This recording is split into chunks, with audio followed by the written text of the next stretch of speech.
Good afternoon, dear students. Well, today our topic of discussion is Maxwell's inductance capacitance bridge.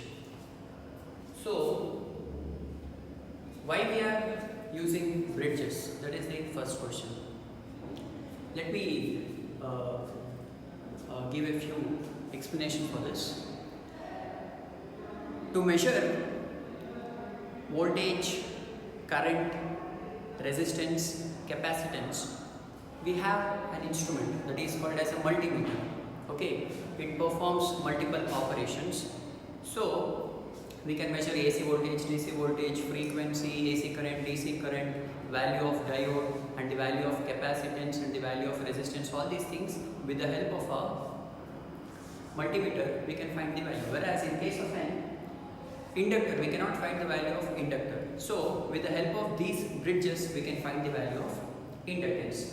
One of the method to find the value of inductance is Maxwell's inductance capacitance bridge.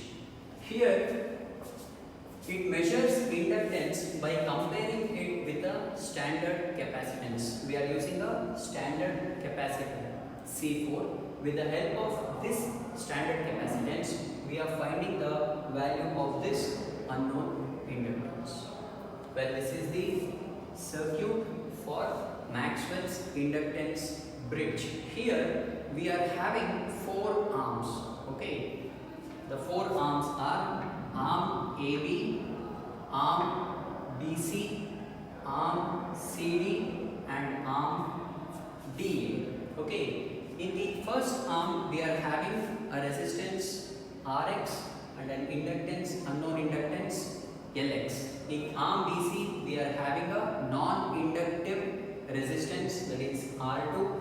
In the arm DA, we are having a non-inductive resistance R3. Whereas in the arm CD, we are having a capacitor C4. This is a standard capacitor C4 which is connected in parallel with the resistance R4.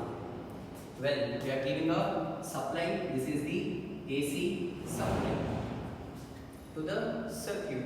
Okay, that is represented by E. Now, the voltage across the arm AB is represented by E1, and the impedance of this arm AB is represented by Z1. The voltage across the second arm BC is E2, and the impedance of this second arm is Z2. Similarly, this is E3 and the impedance here is Z3. Next, this is E4 and the impedance here is Z4. And now we have a detector in between this. Okay, we have placed a detector between the 2 points, that is across B and D. We have placed a detector. Next, what is the impedance of arm AB? That is Z1.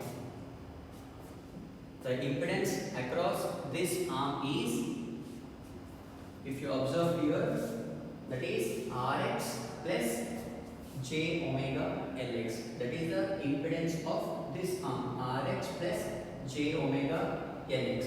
Now, impedance across the second arm, that is Z2, which is equal to R2, and Z3, which is equal to R3. And when it comes to Z4, here it is a combination of C4 and R4, where R4 is in parallel with 1 by j omega C4.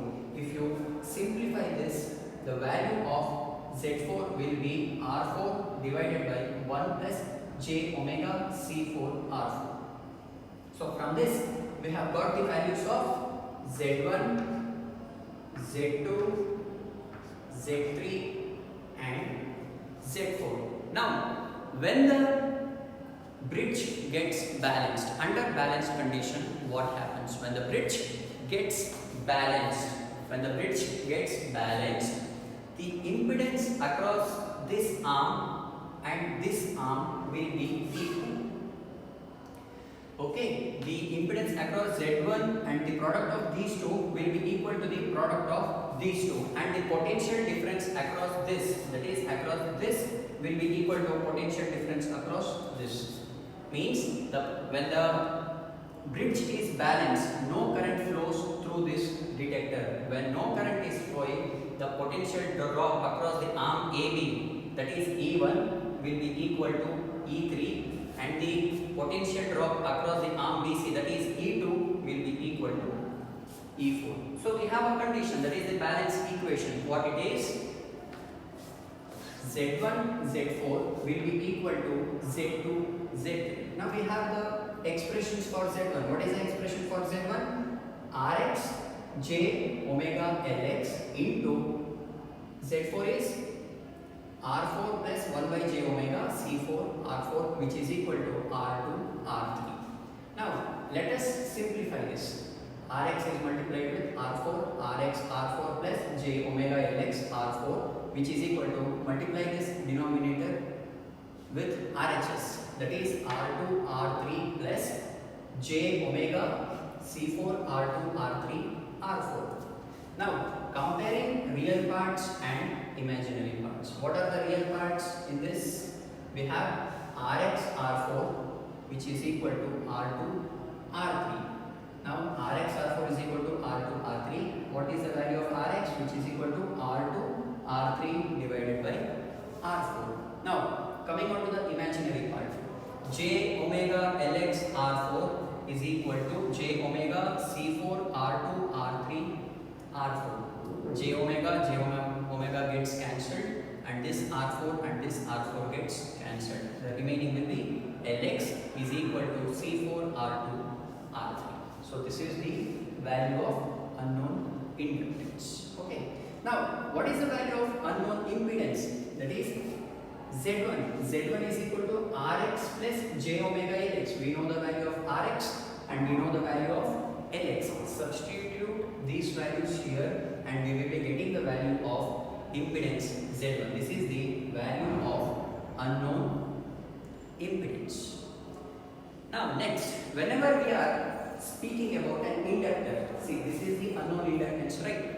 Inductor is nothing but a coil, right? Now we need to check the quality of that coil. How to find the quality of that coil means how much charges does that coil stores. What is the efficiency of that coil? That we need to find.